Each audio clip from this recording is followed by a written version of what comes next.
कक्षा 9वीं के विद्यार्थियों को अध्याय 11 से आईएमपी प्रश्न बताने जा रहा हूँ। तो चलो देखते हैं अध्याय 11 में क्या दिया है। अध्याय 11 में दिया हुआ है चतुर्भुज दिया हुआ है। ठीक है, इसमें कौन कौन से प्रश्न इंपॉर्टेंट है तो देखो, पहला प्रश्न यहाँ पे, पहला प्रश्न है एक चतुर्भुज के चारों अंतःकोणों का अनुपात 3:5:7:9 है, तो उसके प्रत्येक अंतःकोणों का मान ज्ञात कीजिए। अंतःकोणों का मान निकालना है, तो ये किसमें दिया है, अनुपात में दिया, और ये सब क्या है, कोण है। एक चीज मैं आपको बताना चाहूंगा, जब कोण अनुपात में दिया रहे ना, तो आपको क्या करना है, अनुपात वाले मान के साथ x का आपको गुणा कर देना है।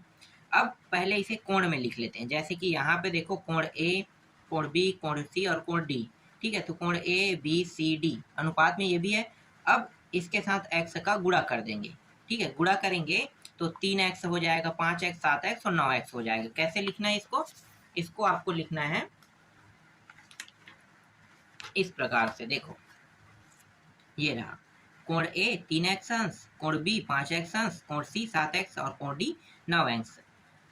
अब आप लोगों को पता है कि नहीं पता है तो मैं आपको बता देता हूं कि ये जो चारों कोण है ना, एक चतुर्भुज में 4 कोण होते हैं, तभी तो चतुर्भुज कहा जाता है ना। और चारों कोणों का योग होता है 360। कितना होता है, 360। तो इन चारों कोणों को जोड़ दो। तो जोड़ोगे तो कैसे जोड़ोगे, देखो ये रहा कोण ए बी सी डी, 360 लिखोगे, इस तरह से आपको जोड़ देना है। सभी का योग होता है 24x और ये हो गया 360। x बस को यहाँ पे रहने देते जैसे कि यहाँ पे किया है, और 24 को नीचे ले आते हैं। तो 360 को 24 क्या कर रहा है, भाग दे रहा है। तो भाग देगा कितने बार में ये पूरा कट जाएगा, 15 बार में 360 कट जाएगा। तो x का मान कितना आ गया, 15 आ गया। अब बारी बारी से ए बी सी डी चारों कोणों के मान निकाल लेते हैं। तो 3 गुणित 15 करेंगे, क्योंकि x का मान कितना है, 15 है। तो 3 गुणित 15 45, 5 गुणित 15 75, 7 गुणित 15 105, 9 गुणित 15 135। पहला बन गया। दूसरा देखते हैं। देखो दूसरा प्रश्न में क्या कहा है, समांतर चतुर्भुज का विकर्ण उसे दो सर्वांगसम त्रिभुजों में विभाजित करता है, सिद्ध कीजिए। ठीक है, सर्वांगसम, सर्वांगसम का मतलब क्या है कि सभी भुजा और कोण बराबर होंगे। सर्वांगसम का नियम होता है सभी भुजा और साथ ही साथ कोण भी बराबर होंगे, इसको हम कहते हैं सर्वांगसम। कैसे पता चलेगा सर्वांगसम है कि नहीं, देखो ये वाला रेखा जो है इसे दो हिस्सों में बांट रहे हैं। ठीक है, दो हिस्सों में बांट रहे हैं, तो ये वाला जो भुजा है जितना है उतना ही ये वाला भुजा रहेगा। समान समान भुजा बराबर हो गया, ये वाला भुजा इसके बराबर हो गया। ठीक है, भुजा बराबर हो गया। अब ये दोनों के लिए देखो, ये दो हिस्से में काट रहे हैं ना, तो ये इसका भी एक हिस्सा है और ये इसका भी हिस्सा है, तो दोनों बराबर हो गए। अब ये वाला कोण जितना है उतना ये वाला कोण है, ये वाला कोण जितना है उतना ये वाला कोण है, ये वाला कोण जितना है उतना ये वाला कोण है। मतलब सभी के सभी कोण समान सिद्ध हो रहे हैं। इसका मतलब क्या है कि ये सिद्ध हो रहा है। ठीक है, तो आपको सभी को बराबर सिद्ध करना है, जैसे कि मैंने अभी बताया ना, सबको सिर्फ बराबर बराबर लिखते जाना है कोणों को। 3 भुजा है और 3 कोण है, बस तुलना करना है और अंत में लिख देना है। बस ये वाला टॉपिक अंत में लिखना है। त्रिभुज ए बी सी बराबर और समरूप है त्रिभुज, ये सर्वांग सम है ना, बराबर और सर्वांग सम, इस तरह से सर्वांग सम का निशान होता है जिसे हम बराबर और समरूप कहते हैं। त्रिभुज सी डी ए क्या है, दोनों एक दूसरे के सर्वांग सम है। चलो आगे देखते हैं। इसके बाद देखो तीसरा प्रश्न क्या है, समांतर चतुर्भुज की सम्मुख भुजाएं बराबर होती है, समझाइए। सम्मुख भुजाएं बराबर होती है समांतर चतुर्भुज के। तो सम्मुख भुजा को जानते हो, नहीं ना, तो देखो ये सम्मुख भुजा है, ये इसके सामने है, ये इसके सामने, ये इसके सामने, इसके सामने, बराबर होती कह रहे हैं। तो पहले तो ये तो एक प्रकार से सर्वांगसम क्या है, त्रिभुज है, मतलब जिसके कोण और भुजा बराबर है।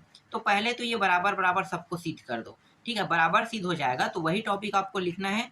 देखो दो त्रिभुज बन रहे हैं ना, A B C, A D C, दोनों त्रिभुज सर्वांग सम है, इस तरह से आपको बता देना है। फिर अंत में जब सर्वांग सम है तो ए बी बराबर डी सी भुजा और ए डी बराबर सी बी भुजा, जैसे कि यहाँ पे मैंने बताया था ना, A B D C, A D और बी सी बराबर हो गया।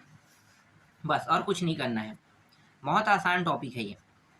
समांतर चतुर्भुज के सम्मुख कोण बराबर होते हैं, सिद्ध कीजिए। ठीक है, तो इस बार क्या कहे, सम्मुख कोण बोल रहा है, यहाँ भी देखो सम्मुख कोण की बात कर रहा है, तो वही सेम टू सेम हल होगा और कुछ नहीं होगा। ठीक है, चलो यहाँ पे देख लो, यहाँ पे थोड़ा सा टाइप चेंज कर दे, लेकिन आपको हल सेम टू सेम करना है, चेंज नहीं करना है। ठीक है, और इसका कुछ हिस्सा मैं आपको दिखा देता हूँ। ये रहा, आगे देखो पांचवा प्रश्न। पांचवा प्रश्न में क्या दिया है, समांतर चतुर्भुज के विकर्ण एक दूसरे को समद्विभाजित करते हैं, सिद्ध कीजिए। समद्विभाजित करते एक दूसरे को सिद्ध करना है, तो देखो इसका उत्तर क्या होगा। और यहाँ पे क्या बोल रहे हैं, विकर्ण कह रहे हैं ना, समद्विभाजित। तो देखो ये वाला विकर्ण और ये वाला विकर्ण दो हिस्सों में बांट रहा है, मतलब समद्विभाजित कर रहा है। ठीक है, दो हिस्सों में बांट रहा है, समद्विभाजित कर रहा है। समद्विभाजित का मतलब क्रॉस करना है, यहाँ पे बिंदु ओ पे दोनों एक दूसरे को क्रॉस कर रहे हैं। ठीक है, तो यही चीज सिद्ध करना है। तो देखो ये जो त्रिभुज है, ये सभी त्रिभुज क्या है, एक समरूप त्रिभुज है, मतलब इसके सभी कोण और सभी भुजाएं क्या है, बराबर है, समरूप और सर्वांग सम मान लो। ठीक है, तो ये इसके सर्वांग सम है और ये इसके सर्वांग सम है। तो ओ ए बराबर ओ सी, देखो कहाँ है ओ ए और ओ सी। ठीक है, दोनों बराबर है। इसी तरह से ओ बी, तो ओ डी भी बराबर होगा। ठीक है, जैसे कि यहाँ पे देखो बताया है। अब दोनों त्रिभुज को देख लेते हैं, कोई भी दो त्रिभुज, देखो चार त्रिभुज है, चारों त्रिभुजों को हल करेंगे। तो पहले दो त्रिभुज को बराबर सिद्ध करते हैं। तो पहले मान लो इसको मैं बराबर कर रहा हूँ, इसको एक, इन दोनों को, तो सर्वांग समेत भुजा और कोण बराबर हो जाएंगे। इसके बाद दूसरी बार इन दोनों को बराबर करेंगे, ये दोनों भी बराबर हो गया। दोनों का सर्वांग सम और समरूप बता देना है। फिर अंत में क्या करना है, फिर वही अंत में ओ ए और ओ सी बराबर ओ बी बराबर ओ डी लिख देना है। ठीक है, बहुत आसान है। छठवा देखो, छठवा में क्या बताना है, छठवा है ए बी सी डी समांतर चतुर्भुज है तथा ए पी और सी क्यू शीर्षों ए और सी के से विकर्ण बी डी पर क्रमशः लंब है, तो सिद्ध कीजिए। दो टॉपिक है, इन दोनों टॉपिकों को सिद्ध करना है। ठीक है, तो ये भी सिद्ध हो जाएगा। ये जिग जैग नियम मतलब एकांतर कोण नियम लागू होगा। तो ये दोनों क्या हो गए, कोण बराबर हो रहे हैं। ये जितने अंश का कोण बनाया उतने अंश का ये भी कोण बनाएगा। ठीक है, यहाँ पे जितना बनाएगा उतना यहाँ पे बनाएगा, फिर यहाँ पे हर जगह मतलब बराबर सिद्ध होते ही जाएगा। तो आपको क्या करना है, सिर्फ बराबर सिद्ध करना है। इसका उत्तर मैं दिखाता हूँ। ठीक है, ये रहा। चलो आगे देखो, और इन सारे प्रश्नों का अगर सोल्यूशन चाहते हो आसान वे पे, ठीक है, तो आप लोगों को होम में मतलब मेरे चैनल के जो प्लेलिस्ट है उसमें जाना होगा, और वहाँ पे अध्याय 10 को मैंने पूरा पढ़ाया है ना, तो वहाँ से आपको आसानी से ये जो टॉपिक है ये समझ में आ जाएगा। इसके बाद देखो सातवां प्रश्न है, जब किसी समांतर चतुर्भुज में दोनों विकर्ण परस्पर लंबवत हो तो वह समचतुर्भुज होता है। तो इसका सॉल्यूशन मैं आपको दिखाता हूँ। समचतुर्भुज कह रहा है मतलब मुझे सिद्ध करना बराबर, और कुछ नहीं है। ठीक है, ये रहा।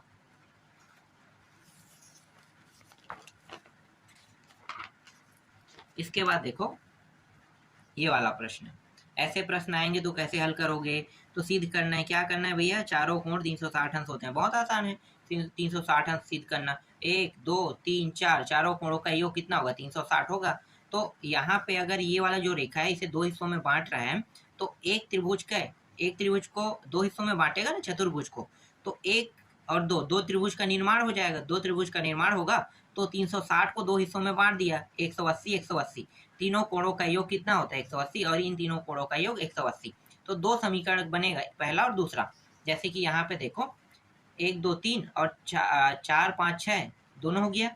ठीक है, दोनों को जोड़ दोगे तो 360 हो जाएगा, जैसे कि यहाँ पे इन्होंने किया है जोड़ के, ये रहा 360। तो ए बी सी डी एक चतुर्भुज बन गया जिनके चारों कोणों का मान 360 अंश होता है, सिद्ध हो गया।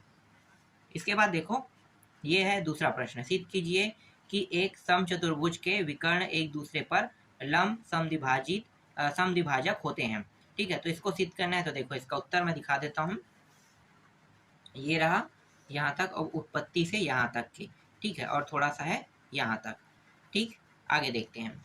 इसके बाद देखो सिद्ध किसी त्रिभुज की किन्हीं दो भुजाओं के मध्य बिंदुओं को मिलाने वाली रेखा तीसरी भुजा के समांतर और उसकी आधी होती है, सिद्ध कीजिए। तो इसका कुछ हिस्सा यहाँ पे है और कुछ हिस्सा यहाँ पे है। ठीक है, यहाँ पे ये चित्र पहले देख लो, इसके बाद ये हिस्सा, और इसका जो आधा हिस्सा है यहाँ पे है। इस तरह से ये पूरा कंप्लीट हो गया। ठीक है, तो अध्याय 11 में बस इतने ही IMP प्रश्न थे।